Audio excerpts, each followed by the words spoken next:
Dalam kasus ijazah Jokowi, Roy Suryo mengajukan 9 poin permohonan.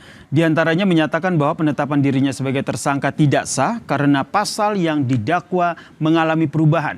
Lalu bagaimana kacamata hukum melihat hal ini? Apakah adanya perubahan KUHP yang baru ini dimanfaatkan kubu Roy Suryo dalam kasus ijazah Jokowi? Kita diskusikan dengan pakar hukum pidana dari Universitas Pelita Harapan, Bang Jamin Ginting yang telah bergabung di Sapa Indonesia Malam. Selamat malam, Bang Jamin.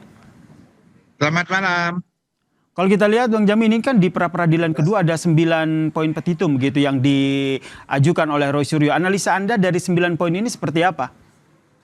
Ya, tentu pertama ini adalah pra-peradilan terkait dengan penetapan tersangka. Itu yang paling inti ya. Dan juga terkait dengan adanya penangkapan dan penyidikan itu sudah dilakukan sebelumnya.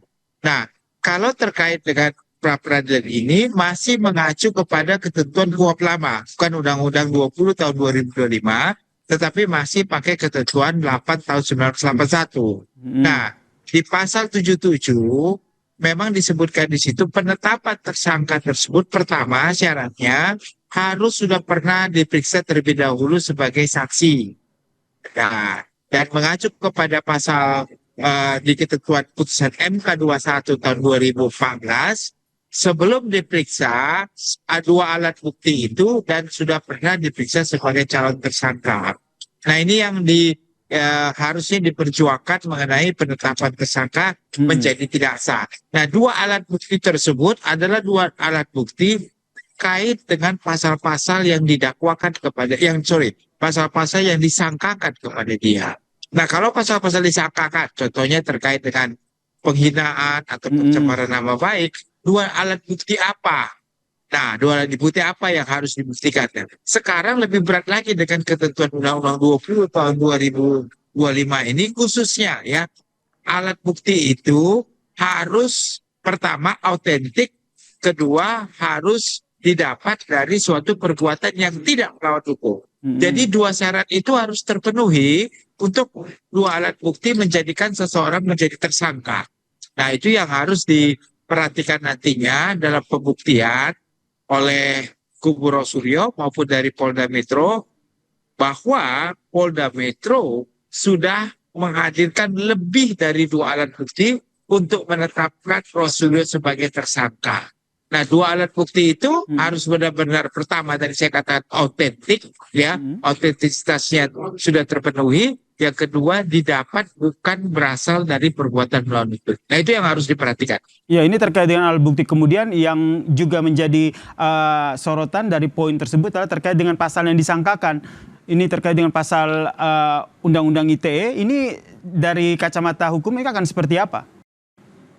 Ya, kalau terkait dengan Undang-Undang ITE, karena masih mengacu kepada ketentuan lama, segala alat bukti, pertama tadi kan harus ada autentik, harus ada ahli forensik, ya, terkait forensik media atau multimedia yang bisa menilai apakah benar cetakan ataupun benar video, apakah benar itu semua dari data yang memang berasal dari originalitas dari data yang aslinya atau hanya rekayasa. Nah, kenapa? Karena kalau untuk menetapkan orang tersangka harus ada alat bukti yang benar-benar otentik, bukan alat bukti yang direkayasa atau dibuat berbeda dari yang aslinya. Nah, jadi ini menjadi landasan yang penting nantinya bagi Polda Metro untuk bisa membuktikan. Nah, untuk penetapan tersangka ini harus didasarkan kepada bukti yang didapat sebelum tersangka tersebut ditetapkan. Bukan bukti yang setelah ditetapkan tersangka. Jadi semua bukti yang setelah penetapan tersangka itu sudah nggak bisa lagi digunakan. Harus bukti yang sebelum ditetapkan tersangka. Jadi kalau ternyata kurang cukup alat bukti untuk menentukan dua alat bukti menetap tersangka, maka dia nggak bisa dijadikan dasar. Penetapan tersangkanya bisa-bisa dinyatakan tidak sah begitu. Sehingga ini yang menjadi beberapa poin yang diajukan dalam pra-peradilan kubu Roy Suryo ya, Bang Jamin ya. Lalu kalau kita juga menurut Anda bagaimana dengan asas legalitas dan juga asas retroaktif atau keberlakuan surut dalam membaca kasus ini? Ya, sekali lagi ini beda dengan pasal yang didakwakan. Kalau pasal yang didakwakan, kita menganut azas lex favorio. Artinya pasal yang digunakan adalah pasal yang paling meringankan. Nah gitu ya, kalau terkait hukum pidana materialnya ya. Jadi kalau ada perubahan dari undang-undang yang lama ke undang-undang sekarang nomor 1 tahun 2023, KUHP baru, maka yang paling menguntungkan dia mana? Begitu.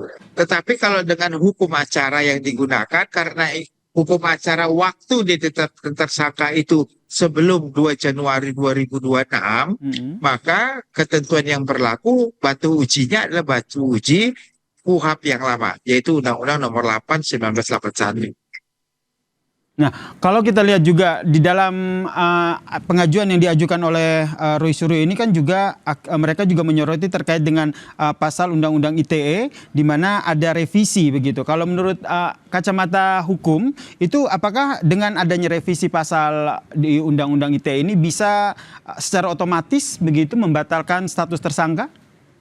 Ya, jadi begini, karena ada revisi ketentuan-ketentuan undang-undang yang ada, maka ketentuan tadi saya katakan lex favorio. Lex favorio itu apa artinya? Diberi ke setiap orang pelaku tindak pidana yang pada saat dia melakukan tindak pidana terjadi perubahan terkait dengan pasal-pasal yang ditentukan, maka ketentuan perubahan pasal itu tidak boleh memberatkan dia. Harus diterapkan yang paling meringankan. Kalimatnya meringankan saja. Yang paling menguntungkan. Maksud menguntungkan itu apa? Dalam segala hal, apakah pidananya lebih rendah atau fasilitas yang didapatnya lebih menguntungkan dia. Jadi semuanya menguntungkan terkait dengan perubahan itu, pasal itulah yang digunakan, bukan yang memberatkan. Begitu. Oke, baik, terima kasih pakar hukum pidana dari Universitas Pelita Harapan, Bang Jamin Ginting telah memberikan perspektifnya terkait dengan pra peradilan kedua yang diajukan oleh Roy Suryo. Salam sehat, Bang Jamin. Salam sehat, Mas. Dan usai jeda saudara, Sapa Indonesia Malam masih akan hadir dengan informasi Iran merilis rekaman video peluncuran rudal balistik dan juga drone yang diklaim menghantam pangkalan militer Amerika Serikat di Kuwait dan juga Bahrain. Ulasannya saudara, usai jeda kami kembali.